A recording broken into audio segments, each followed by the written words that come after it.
Sinaksihan ni Pangulong Bongbong Marcos ang pagsunog sa bilyong-bilyong pisong halaga ng iligal na droga sa isang disposal facility sa Capas, Tarlac.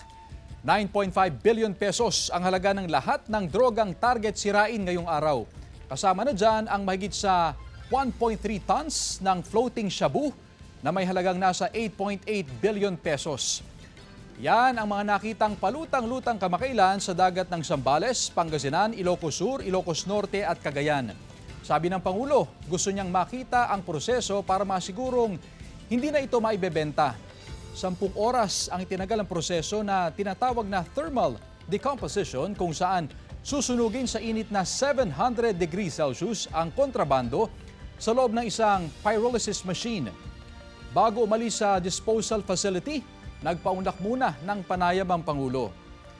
Sa harap ng gera ng Israel at Iran, nakipag-meeting na raw ang Pangulo sa kanyang mga economic managers kahapon. Wala raw significant effect sa ekonomiya ang gulo sa pagitan ng dalawang bansa. Ang binabantayan daw nila ngayon ay yung mga nagsasamantala sa sitwasyon.